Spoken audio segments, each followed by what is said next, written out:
Hey guys, Creek Shoe Operator, and today we're kind of looking at the kind of civilian type of non-SBR, just basically like an AR pistol, GPR setup. I've had this gun for about a year now. Well, in reality, I've had the upper for about a year, and the lower I've had for about 3 years now. They're both PSA. The upper is the 11.5 PSA. I think it's either got just like their regular barrel or like a premium barrel or whatever they call it on their site, which means it could be a trash barrel to all the way up to like maybe like a low to mid tier barrel. So I'm not really caring about that as long as you know you can actually accurately shoot with it, because it is kind of a combat accurate system. We're not kind of going for like competition shooting or anything like that. We're actually going for, you know, shooting at two-legged individuals, let's just say that. But the whole premise of this whole setup was I basically wanted a rifle that was short enough to, you know, be able to duck in between car doors or whatnot, ride in like UTVs and stuff like that, all the way out to not making it a stress whenever I have to, like, let's say you have some kind of varmint infestation in like a barn or something, and you want to be able to get close quarters and kill that varmint or whatever.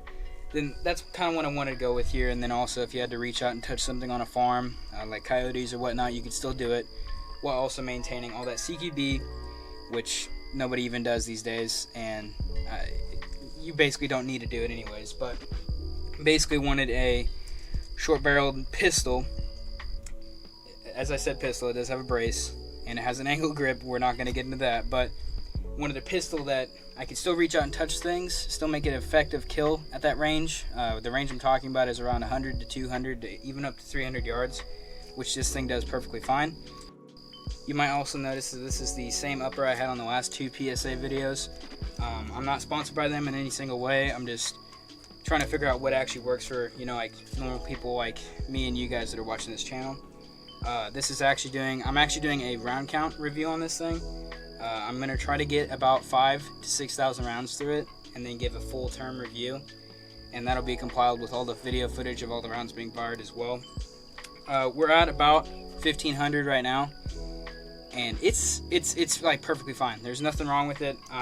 You know, just your usual like 5 to 6, you know, stop ups or fail to extract or whatnot after you get it so gummed up and you don't clean your rifle for a couple months. Usually around 800 to 900 rounds without cleaning. It's almost, you know, you get to the point where every other couple rounds is going to be a jam. So just remember, clean your guns and everything, even if you have a really high dollar pricey gun that's going to outlast everything else. Still got to clean it. That being said, you don't have to clean it like every single week, but just make sure after you use it with a suppressor, or if you're just gumming the crap out of it with crappy ammo, make sure to clean it. Alright, so we will get into the setup itself. Starting from the tip, we have a standard birdcage A2 flash hider, and then as a light we have a Streamlight HLX. It's just like the regular HLX, is 1,000 lumen one. It just got a regular push button. I didn't want to put a touchpad on there because it just took up too much space on the top rail. Starting off on top of the rail, we have a Magpul flip up sight turned backwards because you have to fit the PEC on there, and I wanted to put the PEC out as far as possible. That is a Sumo Gear PEC clone. It's their PEC 15 clone. It still works well. I have about 3 of them now, so I mean, they're pretty good for, you know, just LARPing use. Right here, BCM angled grip, not a vertical grip. The standard PSA M-Lock rail that it comes with, I think it's called their Hex rail. Pretty nice for PSA. And then on top we have Aero Precision 30mm mount.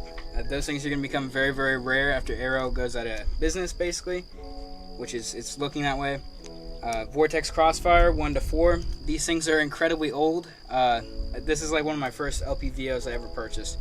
So if you're going to get into the LPVO world, just go with something like Primary Arms or something. You know, if your budget is like $300, go with Primary Arms.